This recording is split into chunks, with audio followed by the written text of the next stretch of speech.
So, hi everyone. In the month of May this year, I started reading this book called The Courage to Be Disliked. If you remember, I mentioned that it's a very interesting book. So, finally, after 5 months, ये किताब मैंने finish कर ली. So, finally, I'm going to share this book with you all. But I won't share one book in one video because it's a very detailed book. There are almost 58 chapters in this book. So I would try to share at least 5-6 chapters in one video so that you can get benefit from this book.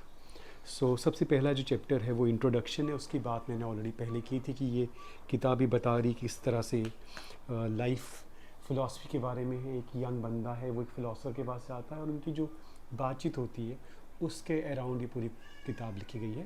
Question answers form में है. पहला chapter introduction इसी के around था जिसको मैंने पिछली video में कवर भी किया था. सेकंड चैप्टर जो है वो शुरू होता है फर्स्ट नाइट से. फर्स्ट नाइट जो टाइटल है पार्ट का, उसका शीर्षक है डिनाइड ट्रॉमा. फर्स्ट नाइट का जो पहला चैप्टर है उसका टाइटल है द अननोन थर्ड जाइंट. यानी साइकोलॉजी की दुनिया में जो दो बड़े नाम मांगे जाते हैं वो माने जाते हैं सिगमंड फ्रॉइड और कार्ल यूंग. तीसरा एक और बड़ा नाम जो लोग कम जानते हैं वो है अल्फ्रेड एडलर. और ये किताब जो है वो अल्फ्रेड एडलर की फ़िलासफ़ी के अराउंड है. सो इस किताब में यही बताया जाता है कि अल्फ्रेड एडलर जो है वो कौन थे. तो माना जाता है कि अल्फ्रेड एडलर अपने टाइम से 100 साल आगे के विचार लेके आते थे. That is about the second chapter, the unknown third giant. Third chapter है वाई पीपल कैन चेंज. ये स्टार्टिंग पॉइंट है बेसिकली इस किताब की फ़िलासफ़ी का. इसमें सवाल पूछा जाता है, यंगस्टर सवाल पूछता है कि देखिए लोग बदल नहीं सकते, इसलिए वो डिफरेंट सेमिनार्स में, रिलीजियस गैदरिंग्स में, प्रीचिंग्स में जगह जगह जाते हैं बिकॉज उनको बदलना मुश्किल लगता है, उनका बदलना बहुत टफ होता है. और उसमें एग्जांपल भी दिया कि कोई व्यक्ति अगर उसका चाइल्डहुड का ट्रॉमा है तो उसके चांस बदलने के बहुत कम है क्योंकि उसका चाइल्डहुड, उसका पास जो है वो उससे वो काम करवा रहा है जो वो आज है. यानी उसकी पर्सनैलिटी, उसका कैरेक्टर बन चुका है जो उसका पास था उसके कारण. सो उसके बदलने के चांस बहुत कम है. यहाँ पे जो आंसर देते हैं वो कहते हैं कि जो एडलरियन साइकोलॉजी है वो ये कहती है purpose of given phenomena is more important than the cause of a phenomena. यानी किसी कारण से जो प्रोसेस होती है उससे ज़्यादा उस प्रोसेस में आप क्या पर्पस लगाते हो वो ज़्यादा इम्पॉर्टेंट होता है. ये इसका सेंट्रल पॉइंट है. आगे इसको और डिटेल में समझेंगे कि इस लाइन का मतलब क्या हुआ कि purpose of phenomena is more important than the cause of a phenomena. चौथे चैप्टर में आता है ट्रॉमा डजंट एग्जिस्ट. इसमें बहुत ही इंटरेस्टिंग डिस्कशन होता है कि देखिए जो एल्डर की साइकोलॉजी है जिसको ये टेलियोलॉजी बोल रहे, वो ये कहता है कि देखिए पास्ट का असर हम पे तब होता है जब हम उसे कोई मीनिंग देते हैं. उदाहरण के तौर पे घर है, उसमें एक पिताजी हैं जो शराबी हैं और शराब पी के बच्चों के साथ मारपीट करते हैं.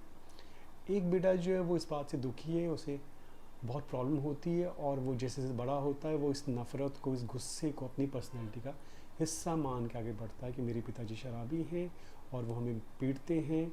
और उसकी ग्रोथ में ये जो पास का ट्रॉमा है वो चलता जाता है क्योंकि वो अपने फादर से नफ़रत करता है और वो ये पर्पस बनाना शुरू कर देता है कि मुझे अपने फादर से बदला लेना है. दूसरा बच्चा है वो इसको एक लेसन की तरह लेता है कि हमारे पिताजी शराबी हैं, ये मेरे लिए लेसन है कि मैं शराब को लाइफ में कभी नहीं छूँगा.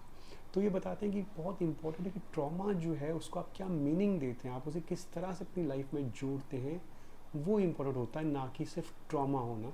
इसलिए कहते हैं ट्रॉमा एग्जिस्ट ही तभी करेगा जब आप उसे कोई मीनिंग देंगे. ये चौथा चैप्टर. और जो पांचवा चैप्टर है वो बहुत ही काम का चैप्टर नज़र आया मुझे. वो कहता है पीपल फेब्रिकेट एंगर. यानी कहते हैं जो गुस्सा है वो बेसिकली इंसान अपने पर्पस को फुलफ़िल करने के लिए यूज़ करता है. यानी जब भी हम कोई गुस्सा करते हैं कोई ना कोई मकसद होता है हमारे अनकॉन्शियस माइंड में जिसे पूरा करने के लिए हम गुस्सा करते हैं.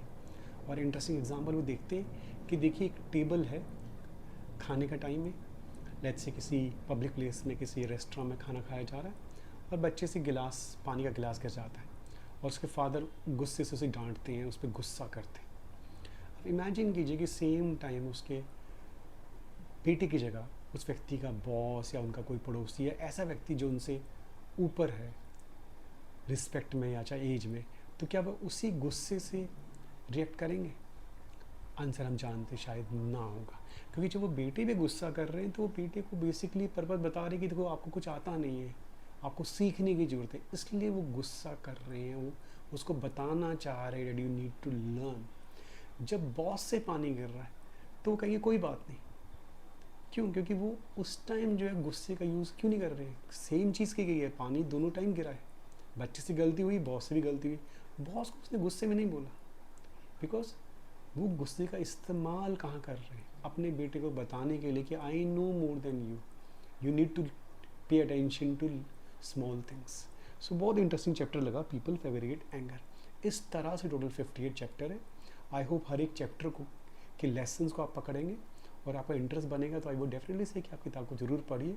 टाइम तो लगता ही है, मुझे 5 महीने लगे इस किताब को पढ़ने में, but it's worth read and I hope कि आपको पसंद आएंगे ये चैप्टर वाइज समरी।